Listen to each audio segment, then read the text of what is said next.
Buenas, ¿qué tal? Nosotros somos integrantes de la licenciatura en Sistemas de Información de la Universidad de la Cuenca del Plata. Este grupo está conformado por Gómez Enzo, Loyola Alejandro, Martínez Lourdes y Robles Marcos. Y en esta ocasión les estaremos hablando acerca de algunos conceptos básicos de lo que viene siendo de la materia y a su vez también una breve explicación del trabajo que tuvimos que hacer para dicha materia. Ingeniería. La ingeniería es un conjunto de conocimientos y técnicas científicas aplicadas a la invención, perfeccionamiento y utilización de la técnica industrial para la resolución, optimización de problemas. Software es el conjunto de programas que proporcionan una función y un rendimiento esperado, así como también el conjunto de estructuras de datos que permiten a los programas manipular adecuadamente la información. El software también es el conjunto de documentos que describen el funcionamiento del sistema de información.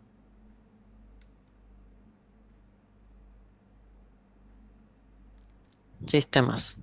Dentro de los varios conceptos encontramos que un sistema es un conjunto organizado de elementos interrelacionados que interactúan entre sí, entre sus atributos y con su ambiente, conformando una totalidad, persiguiendo un fin determinado y teniendo una actuación conjunta superior a la suma de las actuaciones individuales de sus elementos, también como un conjunto ordenado de componentes o elementos interrelacionados, interdependientes e interactuantes que tienen la finalidad, que tienen por finalidad el logro de objetivos determinados. Información. Se conoce como información al conjunto de datos ordenados, secuenciados, procesados por un algoritmo de programación, que permiten recomponer un referente como un hecho concreto o algún sentido real. Los atributos o propiedades que deben poseer la información generada por un sistema de información deben ser los siguientes: relevancia, disponibilidad, integridad, cuantificación, objetividad, sensibilidad, calidad, confiabilidad y exactitud. Se denomina dato a cualquier objeto manipulable por el ordenador. Un dato puede ser un carácter leído de un teclado, información almacenada en un disco, un número que se encuentra en la memoria central, etc. Algunos tipos de datos son datos numéricos, son aquellos datos que representan números; los alfabéticos son aquellos que consisten únicamente en letras del alfabeto, sin incluir números ni caracteres especiales. Y después tenemos también los alfanuméricos, que son datos que contienen tanto letras como números, así como también pueden incluir otros caracteres especiales. Después tenemos lo que es el sistema de información. Un sistema de información es un sistema social, tecnológico y organizacional que trata la información. Entre sus cometidos están la recopilación, procesado, almacenamiento y distribución de información. Cualquier organización o empresa es en sí un sistema. Su medio ambiente es el sistema productivo, económico, social, educativo en que se inserta, del que recibe una serie de entradas y el que entrega una serie de salidas. A su vez, dentro de él existen varios subsistemas, como ser los distintos departamentos o áreas de la organización. La problemática del software. El software puede resultar problemático a la hora de manipular o en su desarrollo, ya que involucra varios pasos y colaboración entre los participantes de dicho proyecto. Entre los problemas más comunes se encuentran la comunicación ineficiente entre el equipo y las partes interesadas. Al ser proyectos realizados entre varias personas, la comunicación debe ser clara y eficiente para evitar los malos entendidos o la diferencia de ideas. Requisitos mal definidos o incompletos. Se deben establecer los objetivos claramente, tanto por parte del cliente como de las partes implicadas en el proyecto. De esta manera, llegar a un objetivo se vuelve una tarea más sencilla si podemos evitar la reelaboración del proyecto, ya sea de forma parcial como total. Falta de planificación. Una mala planificación puede llevar a retrasos en la elaboración del software. y afectar tanto al cliente como a los desarrolladores, entre otros. Conociendo estos errores o problemáticas, podemos mejorar la calidad del software y la eficiencia del trabajo. Asimismo, evitar los retrasos y la pérdida de recursos. Ciclo de vida. El ciclo de vida del software permite identificar, administrar, planificar la gestión de recursos hasta alcanzar un objetivo propuesto. La cantidad de fases que encontramos en cada proyecto variará según la necesidad de cada empresa. Conocer el ciclo de vida de un proyecto permite controlar mejor sus fases y reducir situaciones innecesarias. En cualquier proyecto, las fases son las mismas, aunque cada proyecto requiere su propio conjunto único de procesos. Normalmente encontramos una fase inicial, un proceso de desarrollo y un producto final. A este patrón se le denomina ciclo de vida de un software. Hay diferentes modelos, como el modelo de cascada, en V, incremental, entre otros.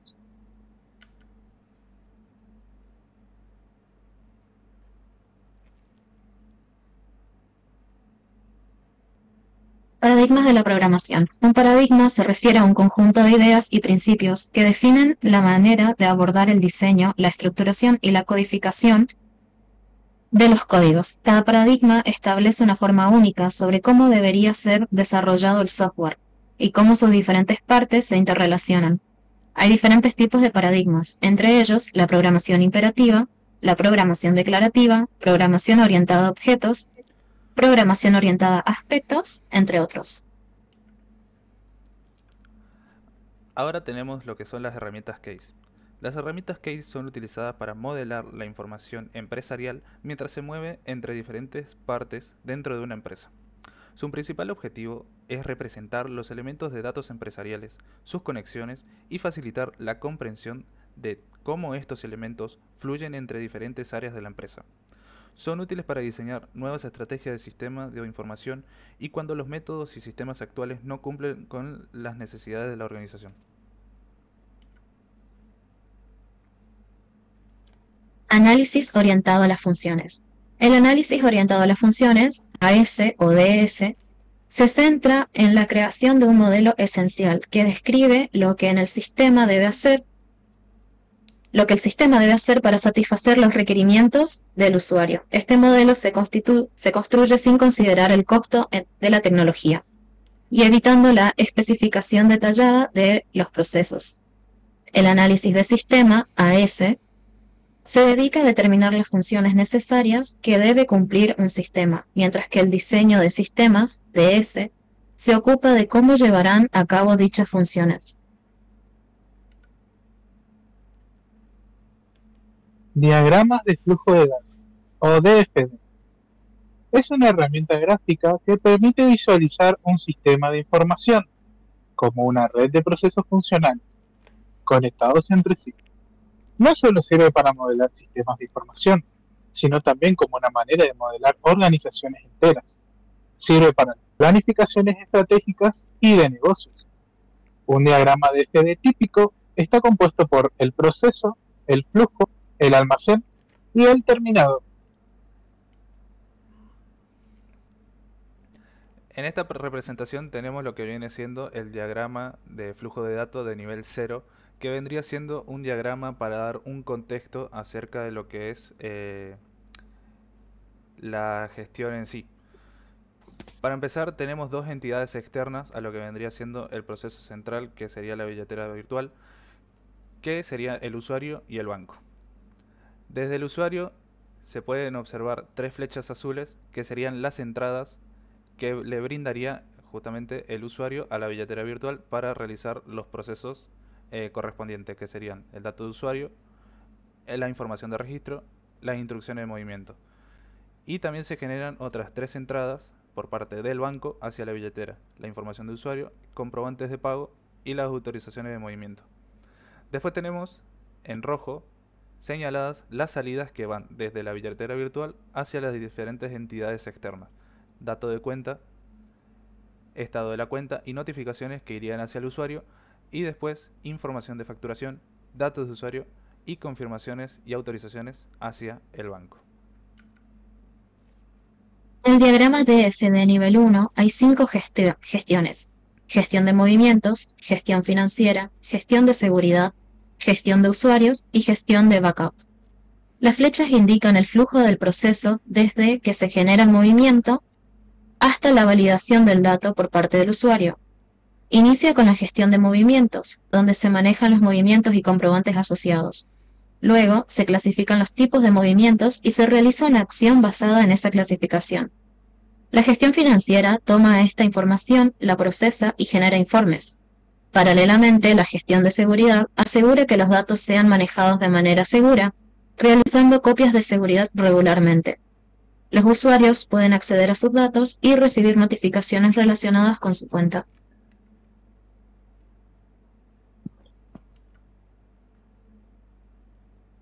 Los diagramas de FD de nivel 2, diagrama de flujo de datos de nivel 2, es una representación más detallada de un sistema de FD de nivel 1, o sea, un diagrama de nivel 1, que ofrece una visión más detallada de cada parte de los diagramas de nivel 1.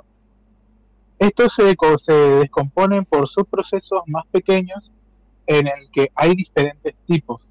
Tenemos el tipo de movimiento, en el que nuestro flujo se ingresan los diferentes tipos de movimiento, se accede a ese subsistema, pasa y se almacenan tanto en transferencia, pago, dispositivos, retiros y gestión de fondos, así como se almacenan en tipos de movimientos.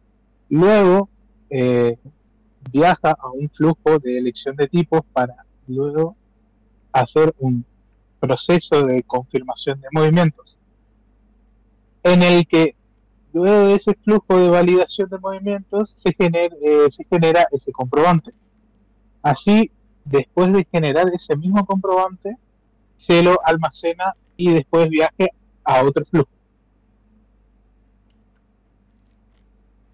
Tenemos otro diagrama de nivel 2, que está conformado en la gestión de usuario, en el que primero empieza a viajar los datos de usuario como un flujo, en el que está el subsistema de registro de usuario, se carga la confirmación, en el que se hace un proceso para confirmar estos mismos datos, se guarda en un almacén, que estos mismos datos viajan por un flujo para inicio de sesión, que sería el proceso, y va a los datos cuenta.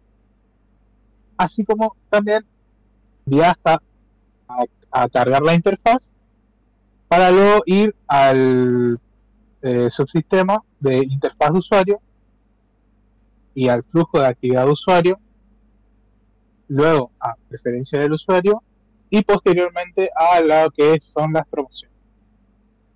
Y luego viaja a un flujo de notificaciones. Luego tenemos el diagrama de gestión de finanzas, en el que empieza ya con el almacén de tipo de movimiento.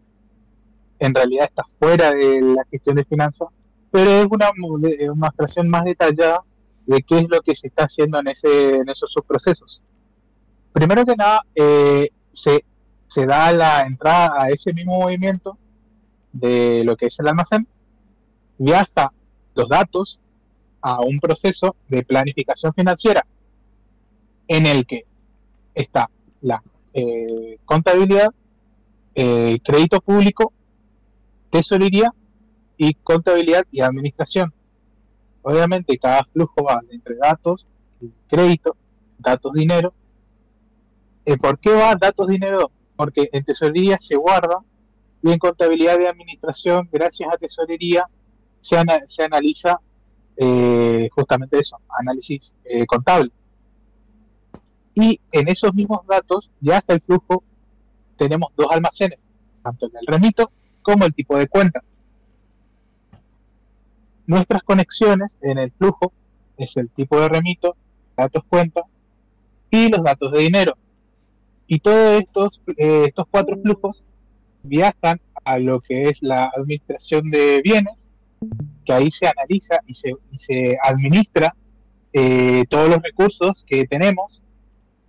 Luego va hacia un flujo de datos ya administrados en el que se hace el control financiero para poder verificar que todo esté en orden. Si no está en orden, entonces esos mismos datos se van a corregir y vuelven otra vez a contabilidad y administración.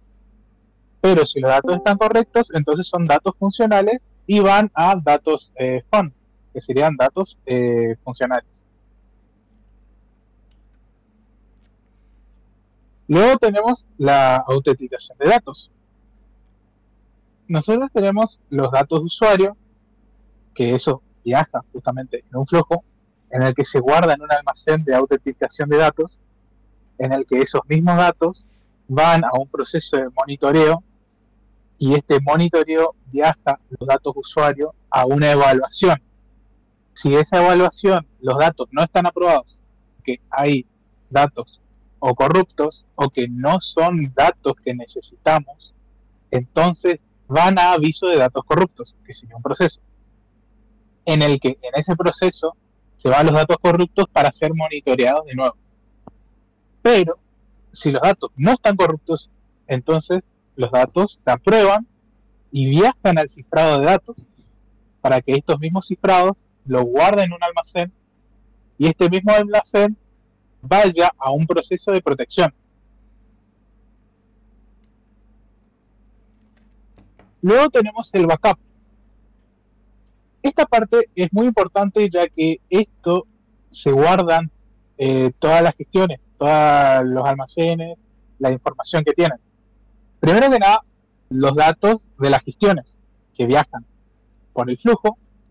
Luego, identificar esos mismos datos para luego analizarlos, y estos datos pasan a una evaluación, que esta evaluación depende mucho, porque si los datos están corruptos o son erróneos, entonces estos mismos datos se guardan en un almacén, que este mismo almacén se puede utilizar, pero justamente por eso están corruptos. Después tenemos los datos de las gestiones, que si están aprobados y si no tienen ningún tipo de error, entonces se planifica el tipo de dato que es. ¿Cuál sería eso? Que se guardaría en 4 almacenes diferentes, tanto el tipo financiero, el de movimiento, usuario y seguridad. Estos 4 datos viajan por diferente almacén y luego son monitoreados y verificados para luego posteriormente ser datos corregidos y viajan de nuevo al identificador de datos. ¿Para qué? Para poder revisar si los datos son correctos, y es una retroalimentación.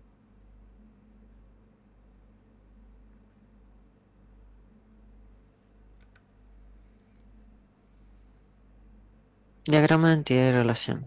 El diagrama de entidad y relación es la representación de los datos del sistema y sus relaciones, independientemente de las funciones y procesos que operan sobre ellos.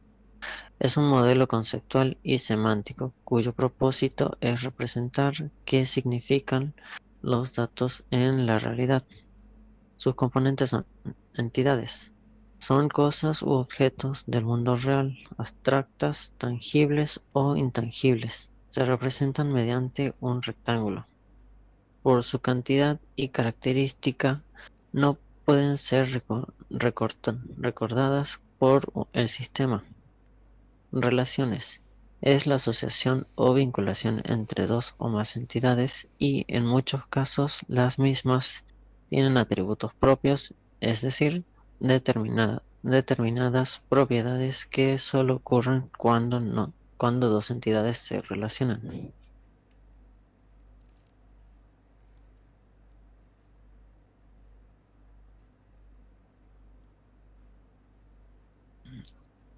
En este gráfico tenemos entidades principales que son usuario, representa a los usuarios del sistema. Contiene atributos como ID del usuario, nombre, apellido, dirección, teléfono, ciudad, correo electrónico, contraseña y fecha de registro. Billetera virtual. Está conectada a la entidad de usuario y contiene detallada como el ID del usuario, clave foránea, nombre del usuario y otros datos personales. Cuenta. Vinculada a la billetera virtual. Incluye atributos como ID de cuenta, clave privada, saldo y moneda. Transacción. Tiene atributos como ID de transacción, clave privada, ID de cuenta, clave foránea, monto, fecha tipo y estado. Está relacionada con la entidad cuenta. Moneda. Contiene detalles específicos sobre diferentes tipos de monedas utilizadas en la transacción. El diagrama muestra las relaciones entre las entidades mediante líneas. Los atributos claves PK y foráneos FK se utilizan para establecer conexiones entre las entidades. Por ejemplo, la entidad transacción está vinculada a la entidad cuenta a través del ID de cuenta FK. Representación de atributos, usuario, PKI de usuario, atributos, nombre, apellido, calle, teléfono, ciudad, correo electrónico, contraseña, fecha de registro, billetera virtual, PK, tenemos el usuario ID, atributos, nombre usuario, apellido usuario, calle usuario, DNI, teléfono, ciudad, correo electrónico, cuenta usuario, cuenta, PK, ID cuenta, FK, saldo, moneda, fecha de creación, transacción. Bueno, ahora tendríamos lo que vendría siendo el diccionario de datos. El diccionario de datos es un listado organizado de todos los datos pertinentes del sistema, con definiciones precisas y rigurosas para que tanto el usuario como el analista tengan un entendimiento común de todas las entradas, salidas, componentes de almacén y cálculos intermedios. Los elementos del diccionario de datos son definiciones de datos, que son descripciones completas de los elementos de datos, incluyendo flujos de datos, almacenes de datos y atributos. Y después tenemos las especificaciones de procesos, que detallan las operaciones que se realizan sobre los datos dentro de los procesos del sistema. En este caso, en nuestro diccionario de datos, nosotros tenemos los diferentes campos que vendría siendo el carácter válido, el ID, el apellido, el nombre, género, fecha de nacimiento, edad, DNI, domicilio, teléfono, correo electrónico e importe. En eso, nosotros lo que hacemos es establecer el tipo de dato que se podrá guardar dentro del diccionario. Por ejemplo, tenemos los tipos de datos de cadena, entero, categórico, de fecha, después tenemos el monetario, y cada uno tiene su propia descripción. En el carácter válido, por ejemplo, que es de tipo de dato, solamente se aceptan letras mayúsculas o minúsculas y espacios. Nada de números ni algún carácter especial, porque solamente se aceptan eso. En el ID, que es de tipo entero, solo se acepta el número identificador único. En el apellido, que es de cadena, apellido del cliente hasta 20 caracteres. Después, otro ejemplo es en el fecha de nacimiento, que es de tipo de dato fecha, que se tiene en el formato de día, mes y año. La edad, de tipo entero, tiene un rango de entre 18 y 92 años. Después, otro ejemplo que puede ser el correo electrónico, que es de tipo de cadena, que tiene un formato estándar de email con arrobas y punto. Y el importe, que es de tipo monetario, se pone la cantidad de la billetera virtual con símbolos con el símbolo peso, seguido de los números correspondientes de lo que se quiere ingresar. Los requerimientos funcionales. Para poder realizar nuestro trabajo, nosotros primero tuvimos que definir los requerimientos funcionales. ¿Qué son? Estos describen las funciones o características que el sistema debe llevar a cabo. En nuestro caso, la autenticación que es la capacidad para verificar la identidad del usuario, transacciones, permitir el envío y recepción de fondos digitales, seguridad, implementar medidas para proteger contra accesos no autorizados, interoperabilidad, compatibilidad con diferentes criptomonedas y plataformas, backup y recuperación, facilitar la copia de seguridad y recuperación de la información de la wallet.